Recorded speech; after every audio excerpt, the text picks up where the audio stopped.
Slightly moving off painting, Ruth Laird, a Houstonian, grew up in the Heights. Grew up in Cherryhurst neighborhood, in the house that she lived in when she grew up here on Cherryhurst in Houston. Went to University of Texas, Austin. Also went to Cranbrook to work in ceramics in Cranbrook. Taught at the Museum of Fine Arts School. Was hired by Lowell Collins to teach there. And was one of the artists connected with handmakers, and was noted in particular at this time as her moving away from just simple ceramic forms to more sculptural forms in her ceramic pieces. These pieces really beginning to surface beautifully in the 50s when she came back to Houston, and all through the 50s into the early 60s they moved from slightly a little bit more square form to a little bit more bulbous form, and certainly very almost humorous kind of forms, anthropomorphic, well, animal-like kind of attitudes in her work. Ruth gave up ceramics in probably the 1970s and retired to the Texas coast. At this time, I would like to say a little bit about the Contemporary Arts Museum, Contemporary Arts Association again, and to go back to the fact that they hired a professional director in Germaine McCagey, and it must have been 1955 or early 56, I think 55. She had a 3-year contract and it was up in 1959, so I think it had to be 55 or 56. Germaine McCagey extended the national and international reach of the museum of the institution's exhibitions at the expense of more local participation in exhibitions or programming, and feelings were hurt.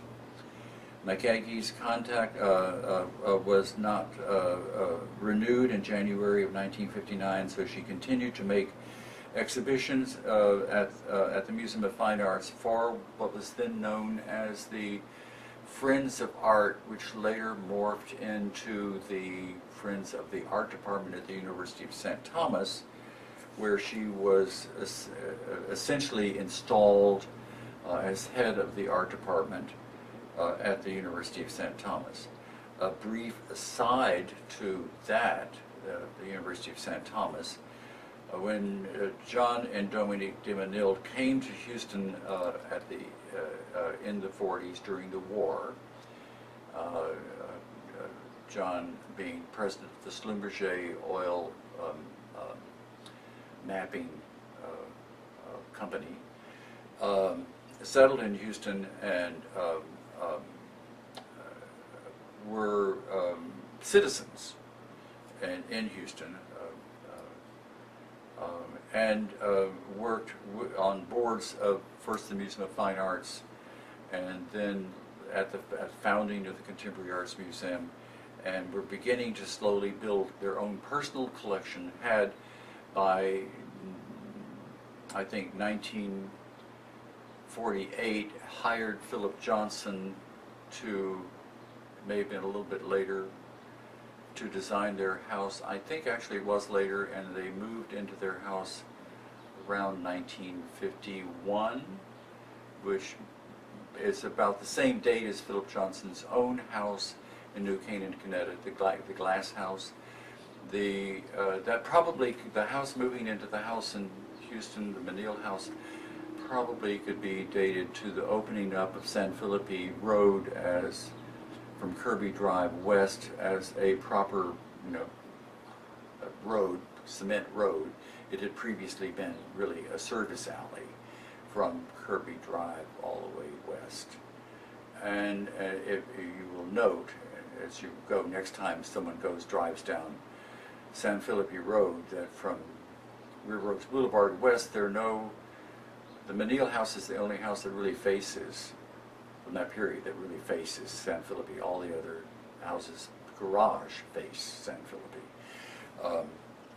The Menil house was not exactly built according to Philip Johnson's desires. Dominique had him raise the roof by 1 foot, and she also had her dress designer, the America's greatest couturier, Charles James, design the interior, the colors, and much of the furniture that went into the house. The Menil house, a masterpiece of its time, has been rather completely restored. Much of the personal material taken out, but the Menil house was essentially the mental model for what would later become the Menil collection, the Menil Foundation building by Renzo Piano. The exhibitions that Germaine McCagey had at the Contemporary Arts Museum, and there were a lot of them, pretty much covered the waterfront. Among them was the second exhibition of the work of Mark Rothko in Houston. This was quite a big deal. Second exhibition in a museum of the work of Mark Rothko in Houston, Texas, this small town.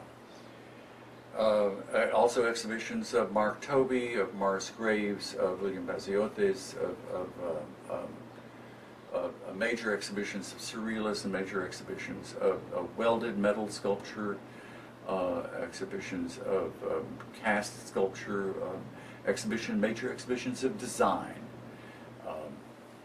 The Contemporary Arts Museum, Germaine McCagey left as director of the Contemporary Arts Museum in 1959, and was followed by Bob Morris, who had been teaching at the Museum of Fine at the University of Houston for 3 years, and left the University of Houston and became director of the Contemporary Arts Museum, I think, for another 3 years before Bob and his wife Gitta moved back to Connecticut, where they were from. Well, Gitta's from Austin, but they moved back to Connecticut. And this painting from about 1961, it would be roughly around the time of this move to the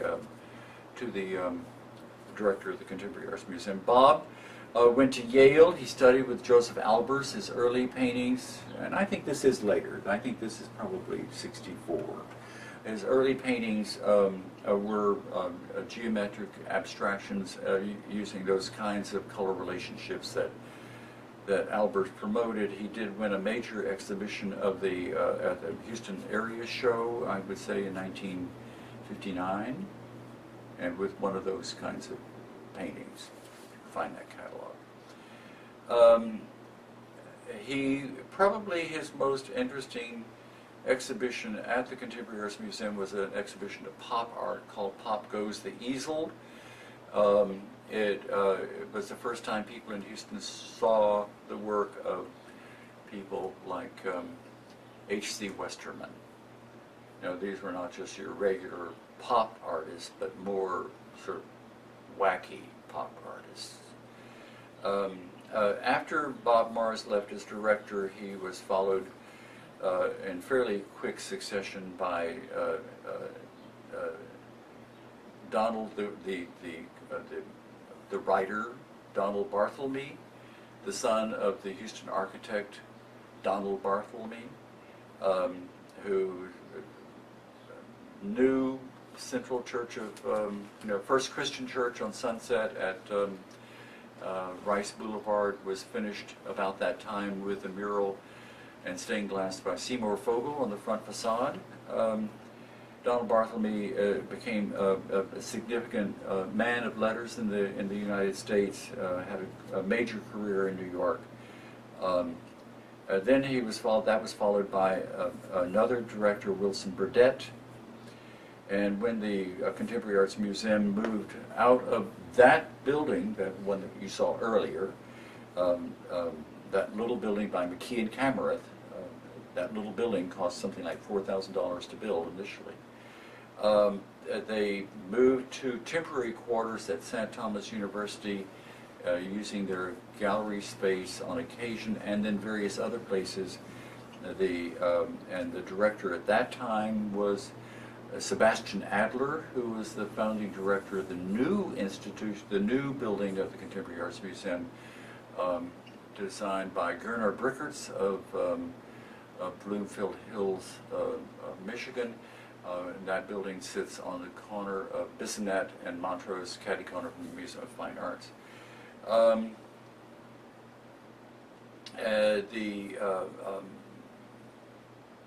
That director, Sebastian Adler, had a major exhibition when that museum opened in, I think it was 1970. It was then followed by James Harithus and then a number of other people.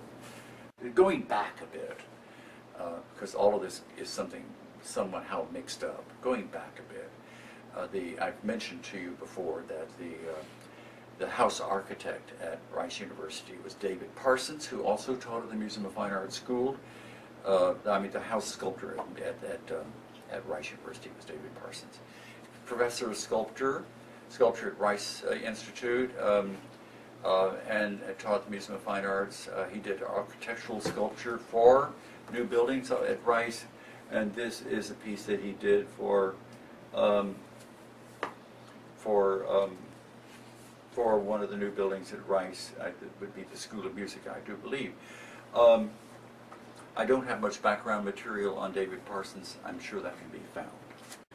The important sculptor of this period, I would say hands down, is Jim Love. Jim Love studied at Baylor University, studied with the great theater man Paul Baker, who was to also found the Dallas Theater Center. He was technician for the Contemporary Arts Museum after 1955, when Frank Delushka resigned from Jerry McCagey, not because of any problem with Jermaine McCagey. It's just that this is about the time that he was having some real problems of focus. So Jim Love came on as technician for the Contemporary Arts Association, and that put him in close contact with the Menil collection, and he helped John and Dominique de Menil to crate, uncrate, hang, whatever was necessary for the Menil collection building and the Menil home, and then he continued that work for the Menil family at St. Thomas University when they established Jermaine McCagey at St. Thomas University as a teaching art history program at St. Thomas University, and a series of exhibitions that Dominique herself took on to have after Jerry's death in 1964 to prepare exhibitions of weight. This was an enormous learning opportunity for all of us, because we were so interested to see how it was going to go with how Dominique de Menil was going to handle this. She did wonderfully well at this time. Jim Love did the opera sets for Salome for the Houston Grand Opera in 1957, and then the next year for the opera set for Electra for the Houston Grand Opera. Houston Grand Opera is new. In 1957 they did two operas, a traditional opera with regular sets, and then this wonderful modern opera at the Old Music Hall, Electra by Strauss with Jim Love sets. It was quite astonishing. I didn't get, until the next year, I didn't get to see that. I did see the Electra, and it was equally astonishing. Jim Love also did the sets for the Alley Theater production of Waiting for Godot. I believe that would have been in 1965, because I was already married then, and I remember going to see it at the old Fan Factory alley on Berry Street. This particular piece was done in 1959, was shown at Catherine Swinson's New Arts Gallery in that lovely building, that building I spoke to you about before. This is called Area Code. It's a compendium of many of his images that he'd used before, putting together various things about the area of Houston and some interesting things, particularly this bouquet of flowers, which was one of his important images that he used a lot at that time, and then this handling of the earth down here at the bottom. This is a large piece My guess is that it's maybe 6 by 8 feet or thereabouts, and it's a permanent collection of the Alley Theater in downtown Houston. As you may have figured out, there has been a break in this. Sarah Wilson and Leslie Thompson have been helping me do this. They're lent by the William Reeves Gallery to repeat this lecture and extend on it and notes and reminiscences about the time in Houston before 1950, where this lecture starts necessarily, to 1970. I'd also like to suggest that you know that wherever possible, I had images selected from the artists themselves, what they considered their most significant, earliest piece done in Houston. And in other cases, I had used my own judgment as among the earliest and most significant examples of work done in Houston by these artists. And in some cases, these artists matured during this time, and I would show an early work of maturity, but I won't comment on that necessarily. The artist James Boynton was one of my closest friends here. He's from North Texas. Moved back and forth between North Texas, Fort Worth, and Houston with his family some. Jack passed away this past April, and we all miss him greatly. He was a part of that group that I think he named the most important group of artists working in the avant-garde manner in Houston in the early 60s. And that group, of course, would be Jack, Dick Ray, Jim Love, Jack's close friend, Dorothy Hood, and myself. There was a story that if we were all in the same car and there was a car wreck and everyone was killed, it would be over for contemporary art in Houston. I think that's sort of true in a way, because we saw ourselves somewhat apart from the other artists working in Houston at the time, and doing something that was substantially different to what was being done generally in Houston at the time. We also, all of us, very much enjoyed being here and enjoyed each other's company where we could. The thing is, with being an artist, there's not always a great deal of time to be with your artist friends, so you make a special time for that, because so much of the time is spent in the studio. Jack Boynton went to Texas Christian University, came to Houston, taught University of Houston in the late 19th, I think they came to Houston, I would say about 1955, maybe 54, before I arrived in Houston. Jack and I shared a studio for about 2.5 years in 1958 to 1960. He had a major show in New York at Laura Barone's gallery in 1959. He had been in the D.D. Vellman collection of important Texas art that was put together, I think, in 1955. This particular painting, Rain, was selected for the Brussels World's Fair by the gallery director George Stimpley, who was in charge of the artworks from the American Pavilion at the Brussels World's Fair.